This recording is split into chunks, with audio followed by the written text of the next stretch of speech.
Students, NCERT maths class 12 maths exercise 5.8 पढ़ेंगे हमने। 5.7 तक सब कुछ पढ़ लिया था। 5.8 में है रोल्स थ्योरम। ठीक है, दो थ्योरम है इसमें, एक रोल्स थ्योरम है और एक मीन वैल्यू थ्योरम है, लैग्रांज मीन वैल्यू थ्योरम। तो रोल्स थ्योरम का स्टेटमेंट ये रहता है कि रोल्स थ्योरम देखिए पहले, late F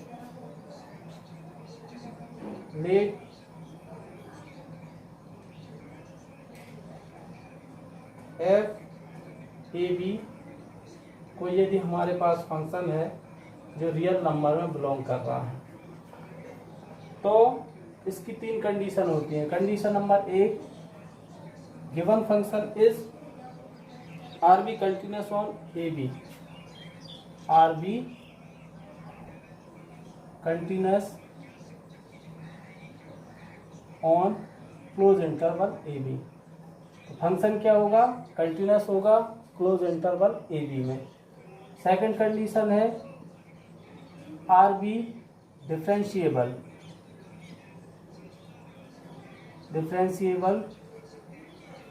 open interval a b. Open interval में ए बी इंक्लूड नहीं होते है ना, क्लोज में ए बी इंक्लूड होते हैं। Open interval a B such that, third होता है such that f A equal हो जाए एफ बी के। ठीक है, such that f A equal to F b where a and b some real numbers there exist, where a and b some real number there exist, then there exist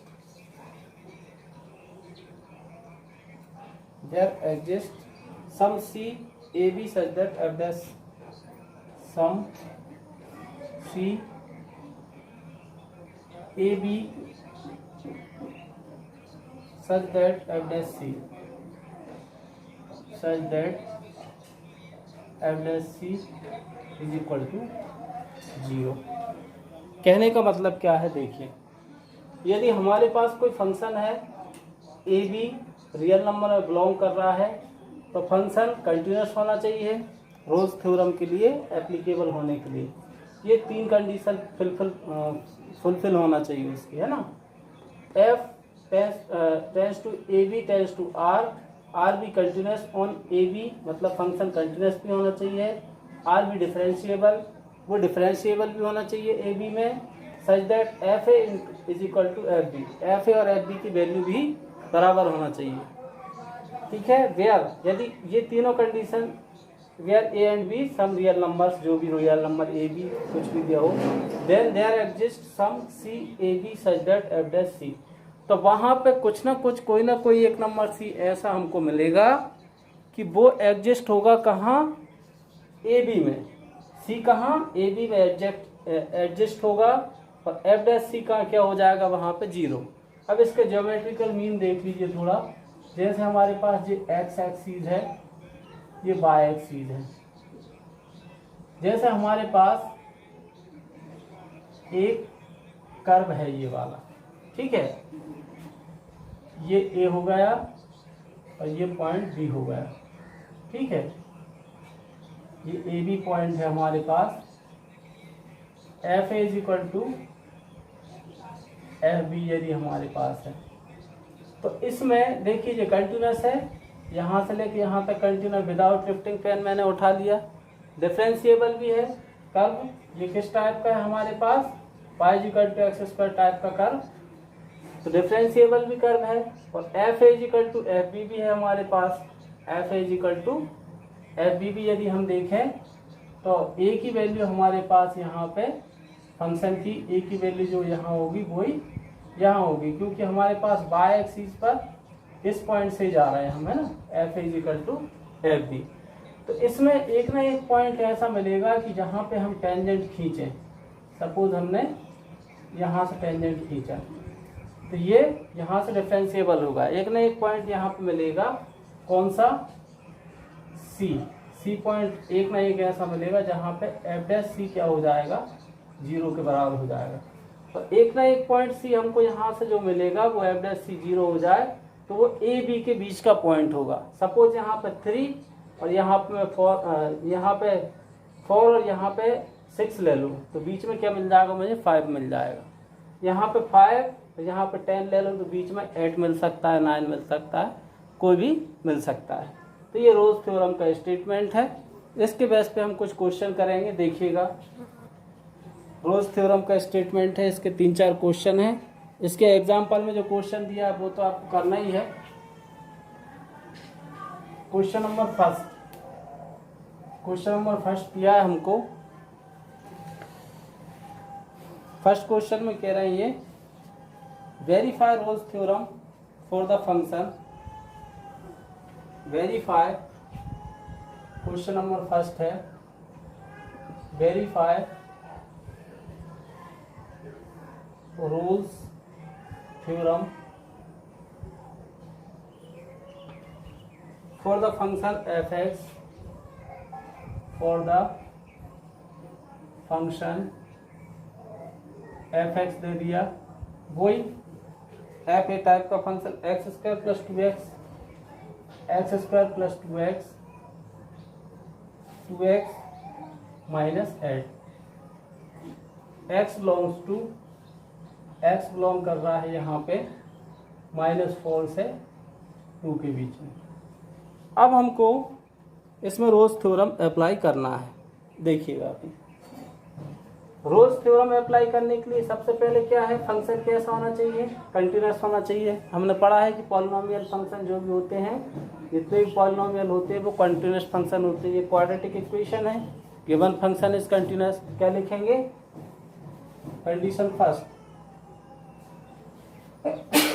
solution है इसका, given function is polynomial, so function is continuous। Function कौन सा, ये वाला, on closed interval -4 2। ठीक है, इसमें भी यही रीजन दे देंगे। ये फर्स्ट हो गया, ये सेकंड हो गया। गिवन फंक्शन, इसको डिफरेंशिएट करके देखें तो कोई एक रियल वैल्यू देगा, डिफरेंशिएशन कर भी सकते हैं हम। Given function F x is differentiable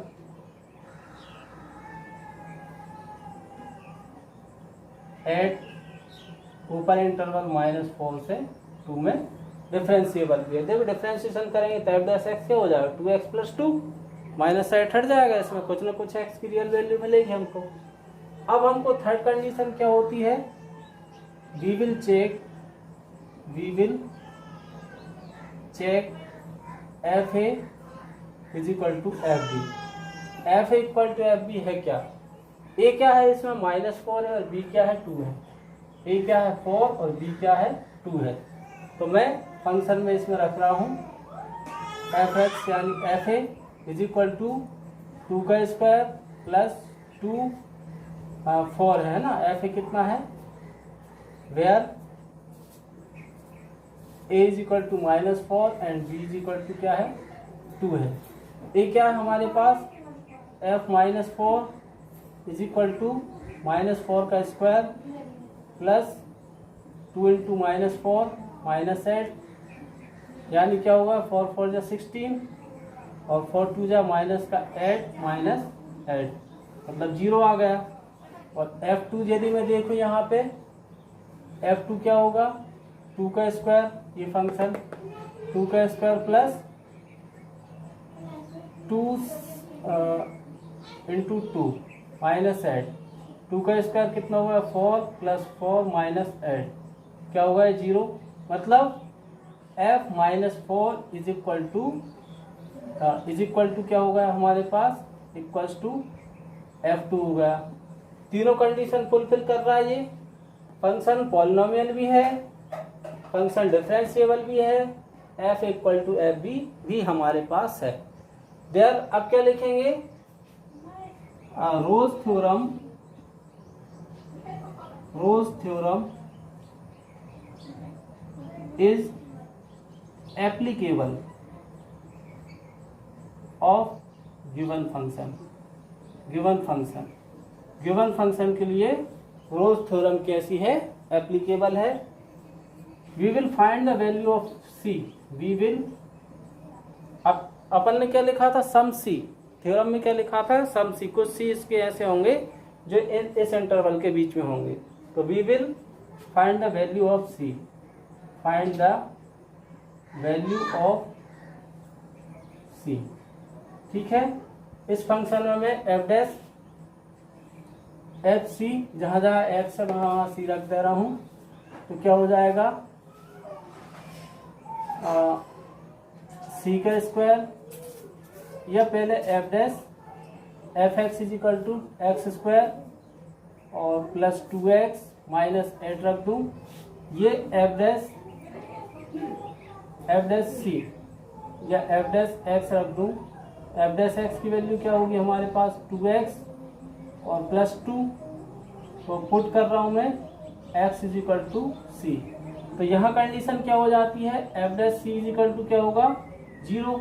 F dash सी को मैं क्या रख दूँ, 0 के बराबर रख दूँ, तो ये फंक्शन क्या हो जाएगा, यहाँ से देखिए, तो ये 0 इज इक्वल टू 2x की जगह पर 2c प्लस 2, ठीक है। 2 को इधर लाऊं, minus 2 is equal to 2c, 2 को इधर लाऊं तो minus 2/2 is equal to c, तो c की वैल्यू क्या निकल गई, 2 से 2 माइनस 1, जो बिलोंग कर रहा है कहाँ, -4 से 2 के बीच में, -4 से 2 के बीच में बिलोंग कर रहा है। -1 एक वैल्यू हमारे पास ऐसी होगी जो डिफरेंशिएट करने के बाद -4 से 2 के बीच में बिलोंग करेगी। तो यही हमको बताना था। तो क्या लिख देंगे, रोज थ्योरम इज सेटिस्फाइड। यहाँ हमने देखा था कि एप्लीकेबल है कि नहीं, 3 कंडीशन लगा के एप्लीकेबल है तो सी की वैल्यू निकालना है। इसका एक एग्जांपल और दिया है, वो भी करना है, और इस टाइप के कोई क्वेश्चन आते हैं तो इस तरह से हमको सॉल्व करना है। और यदि यहाँ पे फंक्शन कंटिन्यूस नहीं है, डिफरेंशिएबल नहीं है, तो यहीं पे बात खत्म हो जाती है इसकी, ठीक है। इतना ही करके छोड़ देते हैं। इसका अगला क्वेश्चन देखिएगा,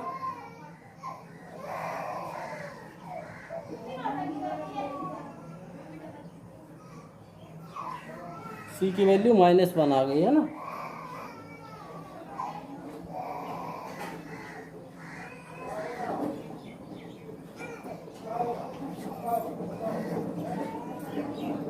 अगले क्वेश्चन में इन्होंने कहा है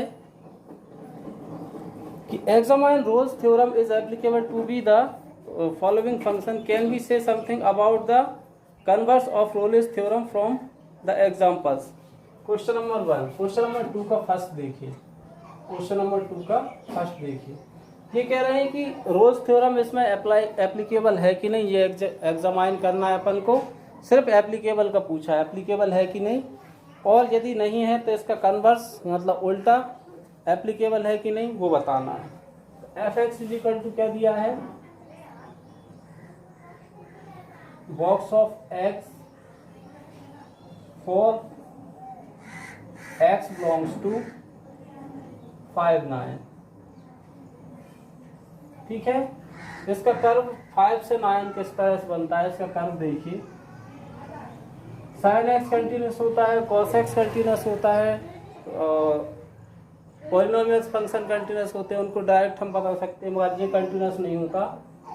इसका कर्व कुछ इस तरह से बनता है हमारे पास, ये 5 6 7 8 9, ये 5 6 7 8 9, इसका कर्व कुछ इस तरह से बनता है। 5 से 5 तक, फिर 10 उठाना पड़ता है हमको, 6 से 6 तक, 7 से 7 तक, 8 से 8 तक, 9 से 9 तक। देखो कितनी जगह पेन उठाना पड़ा, ये नोड होता है ना, 5 इंक्लूड नहीं है। ग्रेटेस्ट इंटीजर का मतलब ये होता है कि हम ग्रेटेस्ट इंटीजर लें। जैसे हमारे पास ग्रेटेस्ट इंटीजर में 5 है, तो 5 से पहले की वैल्यू कितनी है हमारे पास? 5, 4, 3, 2, 1 और समथिंग। ठीक है, तो ग्रेटेस्ट इंटीजर में सबसे कौन है? 5 है। यदि यहाँ पर 5.1 होता, 5.1 के पहले वाले इंटीजर लेते हम तो क्या है? 5, 4, 3, 2, 1, इसके लिए भी ये इंटीजर होता। 5.9 होता तो अभी इससे पहले के इंटीजर कौन है? 5 है, तो ग्रेटेस्ट इंटीजर 5 होता। तो इसमें हमको पेन उठाना पड़ा। तो ये इस तरह का इसका कर्व रहता है। तो सबसे पहली बात इसमें फर्स्ट कंडीशन हम देखें, given function is not continuous on interval 5 to 9। जब कोई फंक्शन कंटिन्यूअस है ही नहीं तो डिफरेंशिएबल होने का सवाल ही नहीं होता। यदि कोई फंक्शन कंटिन्यूअस है तो वो डिफरेंशिएबल हो सकता है, पक्का नहीं है कि डिफरेंशिएबल है। मगर यदि कोई फंक्शन कंटिन्यूअस है तो वो पक्का है कि डिफरेंशिएबल होगा ही। मगर कोई फंक्शन यदि डिफरेंशिएबल है तो उसकी कंडीशन होती है। यदि कोई फंक्शन कंटिन्यूअस नहीं है तो डिफरेंशिएबल भी नहीं हुआ। Second condition, given function is not differentiable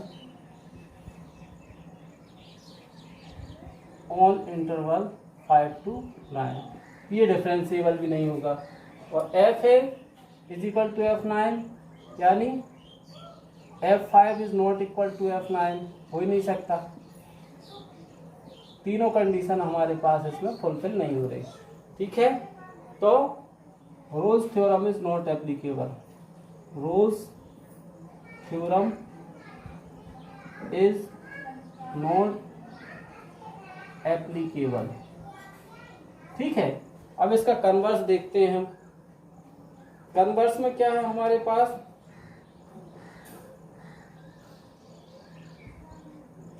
क्या कह रहे थे? Applicable for the following. Can you something about the converse of Rolle's theorem. Converse इसका उल्टा देखते हैं। कन्वर्स में लिखना है हमको fx is equal to fx is equal to box of x is the greatest integer less than or equal to x, is the greatest integer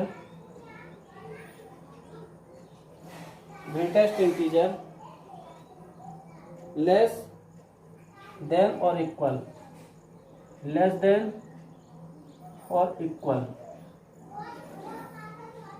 to x to x. अब जो इसका यदि हम x का लेस देन और equal to x के है, इसका f डैश x करेंगे तो क्या आएगा? इसको यदि हम 0 के बराबर रखते हैं, but f is neither continuous, और f डैश x को हम 0 क्यों नहीं रख सकते? But f is neither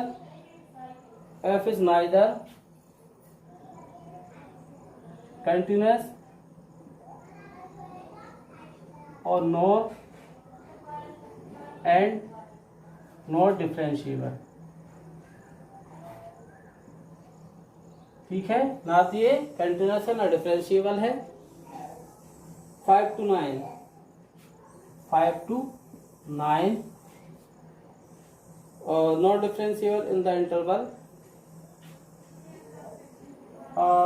neither continuous on interval, ऐसा लिख लो, on interval 5 to 9 not differentiable on interval 5 to 9।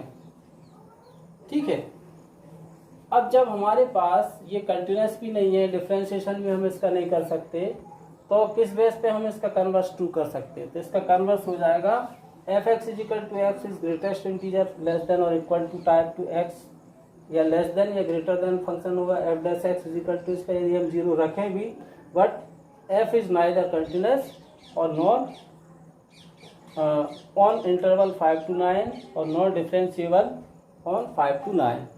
ये ना तो कंटिन्यूस है ना डिफरेंशिएबल है, इसलिए ये फंक्शन कैसा होगा हमारे पास, ये जो फंक्शन होगा इसका कन्वर्स भी हमारे पास ट्रू नहीं होगा। ठीक है, इतना ही करना था इसमें।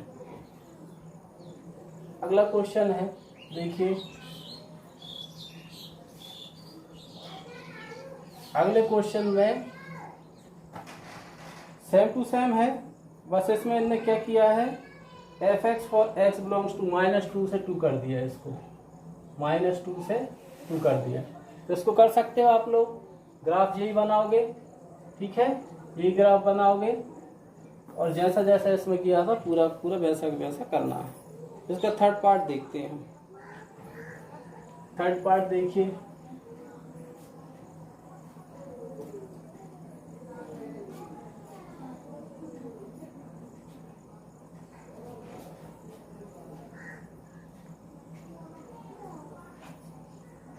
थर्ड पार्ट है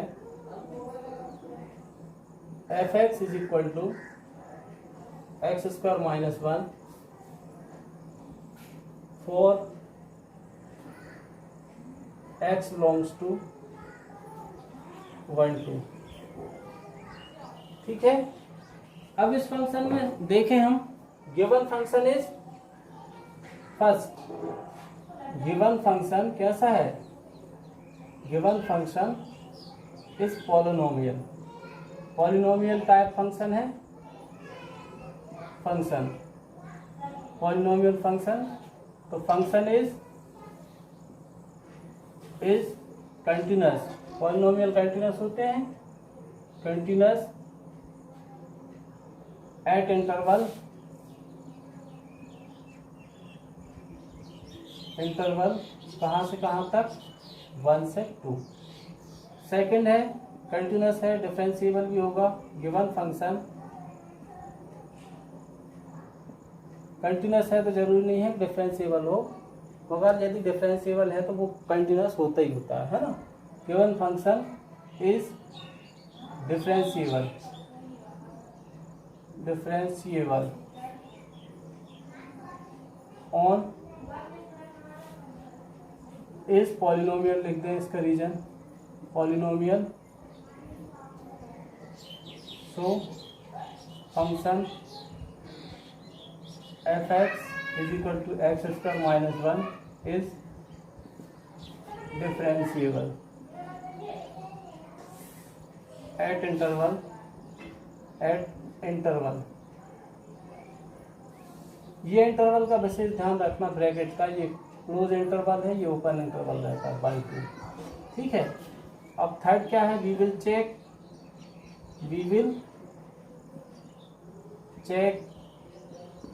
F A is equal to F b. तो F1 देखें हम, F1 क्या होगा, 1 का स्क्वायर -1 मतलब 0। F2 क्या होगा, F2 क्या होगा हमारे पास, ये 2 का स्क्वायर -1 मतलब 3, मतलब F1 is not equal to F2, F1 F2 के इक्वल नहीं है। ठीक है, F1 F2 के इक्वल नहीं है, तीनों कंडीशन फुलफिल होनी चाहिए हमारे पास। फंक्शन कंटिन्यूस भी होना चाहिए, डिफरेंशिएबल भी होना चाहिए, और F1 मतलब F is equal to FB भी होना चाहिए। ये दोनों एक दूसरे के इक्वल नहीं है, इसलिए Rolle's theorem is not applicable to given function. Rolle's theorem is not applicable for given function. ठीक है, रोल्स थ्योरम इसमें एप्लीकेबल नहीं होगी। बस इतना ही करना है, ये हमारा आंसर। यदि तीनों कंडीशन फुलफिल हो जाती तो हम सी की वैल्यू निकालते, 1 और 2 के बीच में कोई सी की वैल्यू आती, और इसमें थर्ड कंडीशन फेल हो गई है। ठीक है, इसको इतना ही करना है, इसको मैं मिटा रहा हूँ।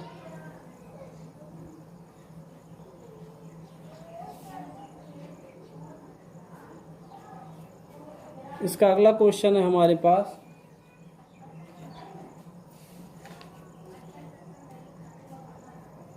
थर्ड है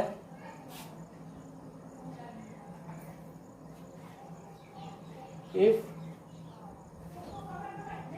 f such that -5 to 5 tends to r, ये दिया है। इस differentiable function is differentiable function and if f dash x इसका यदि does not vanish anywhere, does not vanish anywhere, then prove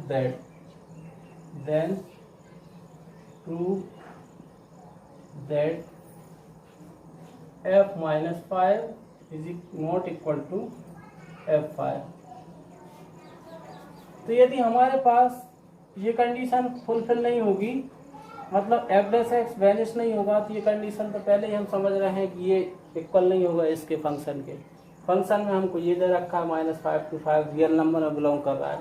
कोई भी रियल नंबर -5 से 5 यदि हमारे पास इक्वल डिफरेंशिएबल फंक्शन नहीं होगा तो ये इक्वल वैल्यू कहाँ से हो जाएगी। लिखते हैं इसको, रोज थ्योरम। सॉल्यूशन